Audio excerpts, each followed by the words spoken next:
जो अंत में उसके आने से पहले ही, जस्ट पहले जीरो हो जाती है। क्या?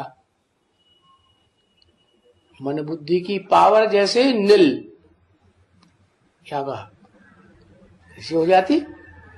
नील पावर, पत्थर बुद्धि जैसा हो जाता है, तब आता है। हाँ, तो कोई गुण नहीं रहते हैं, निर्गुण हो जाता है, निर्गुण हो जाता है? निर्गुण तो निराकार को कहा जाता है कि साकार को कहा जाता है?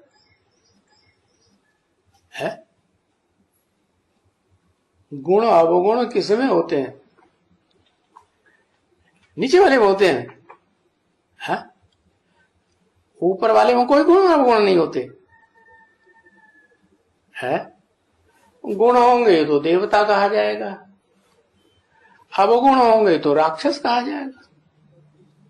अवगुणों का भंडार माने राक्षस, दुखदाई, और गुणों का भंडार माने सुखदाई। तो क्या वो गुणवान बनता है? न वो गुणवान बनता है और न वो अवगुणवान बनता है, इसलिए उसको निर्गुण ही कहते हैं। और निर्गुण के बच्चे कैसे होंगे? निर्गुण ही होंगे ना। क्यों? निर्गुण के बच्चे सगुण नहीं हो सकते। हो सकते कि नहीं हो सकते? कैसे हो सकते? जैसा बाप वैसा बच्चा होता है ना। अरे सांप लंबा तो बच्चा भी लंबा, हाथी मोटा ताजा तो बच्चा भी कोई मोटा ही ताजा होगा ना कि चींटी जैसा होगा, है? तो इसका मतलब ये हुआ कि परम पिता जो है वो गुणों से परे है, सत रज तम तीनों गुणों से परे। अगर कहें सत है तो सत्व प्रधान भी कहा जाए, लेकिन न वो सत्व प्रधान बनता है और न सत्व से हीन बनता है। अगुण है। अगुण आ माने एक ही बात और निह माने निशेष, कुछ भी नहीं। दोनों का अर्थ एक ही है। निर्गुण कह दो, अगुण कह दो। जैसे तुलसीदास ने लिख दिया, सगुण ही अगुण ही नहीं कछु भेदा, उभय हरै भव संभव खोदा। तुलसीदास को ये पाता ही नहीं है क्या? ये कब कहा जा सकता है कि सगुण ही अगुण ही नहीं कछु भेदा है? जो सगुण है और निर्गुण है वो दोनों एक ही शरीर में व्यक्त होते हैं। क्या? पर्सनालिटी एक होती है, इसलिए वो तो एक आकार हो गए। भेद कहेंगे नहीं, उनको अलग अलग एनालाइज कर दिया जाए, अलग अलग कर दिया जाए तो पता चलेगा कि हाँ ये निर्गुण है, ये सगुण है। अब जब इस सृष्टि पर पार्ट बजाते हैं तो इकट्ठे हैं या अलग अलग कहे जा सकते हैं। जब तक इकट्ठे हैं तब तक जैसे एक होके पार्ट बजाते हैं। परमपिता कब पार्ट बजाते एक होकर? जिसमें सुप्रीम सोल बाप परम पिता प्रवेश करते हैं, वो व्यक्तित्व पुरुषार्थ कर, क्योंकि आते हैं तो वो तो सिर्फ ज्ञान का भंडार है ना। तो अखूट ज्ञान का भंडार सच्चाई का देता है।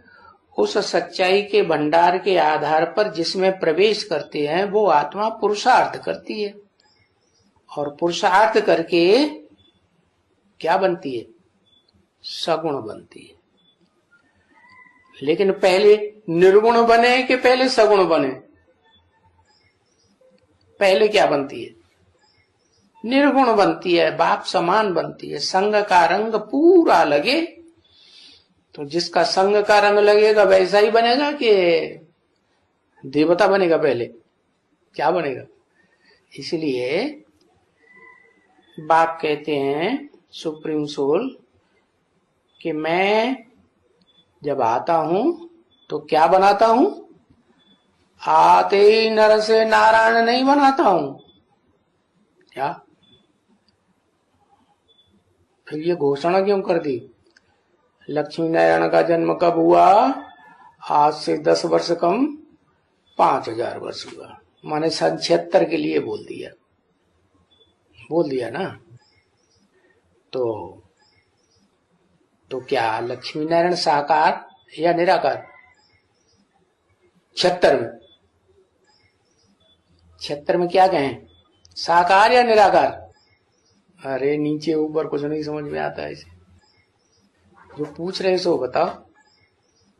इस 76 में लक्ष्मी नारायण साकार या निराकार? साकार। गुण आ गए। काम के आधार पर नाम पड़ता है ना, है? हो गए गुणवान, है? क्योंकि जो आदि नारायण है और आदि नारायणी है वो तो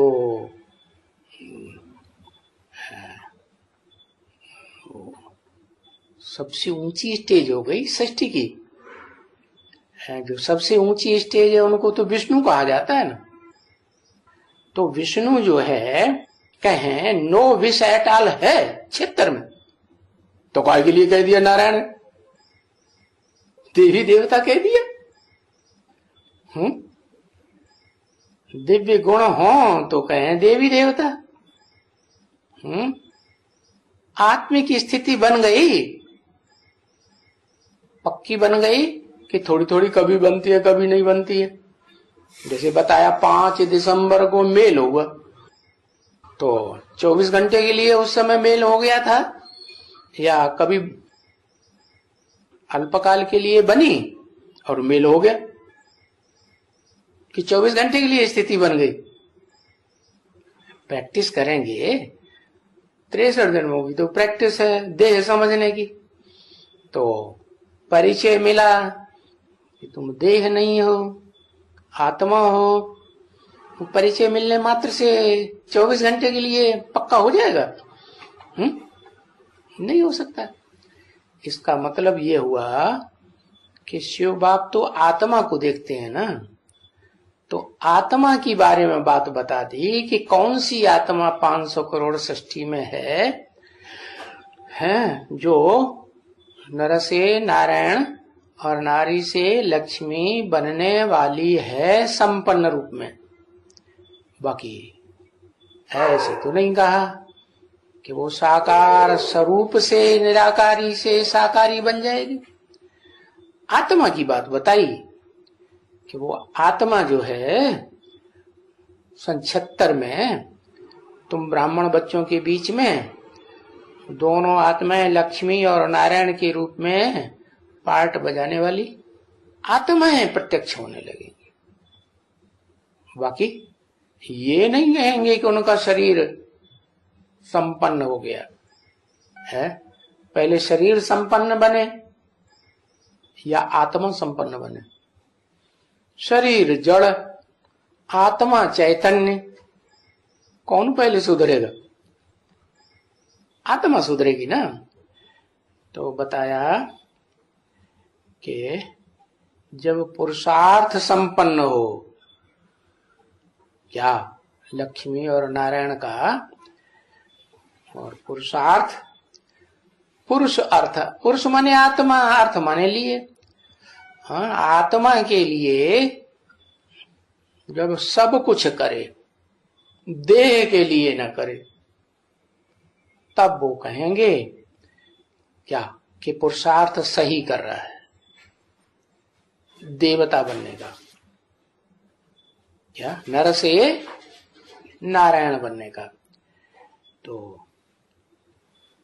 सब कुछ माने देह से जो कुछ भी करे, तन से करे, धन से करे, मन से करे, दृष्टि से करे, वाइब्रेशन से करे। आत्मा की वाइब्रेशन भी तो काम करते हैं ना। तो जब पूरी शक्ति लगा के पुरुषार्थ करे तब क्या बने, मनुष्य से देवता, मन को कंट्रोल करने वाला देवता बने। क्योंकि देवताएं जो होते हैं वो मन को कंट्रोल करने वाले होते हैं। उनका मन चलायमान होता है क्या? नहीं। कहाँ स्थिर रहता है?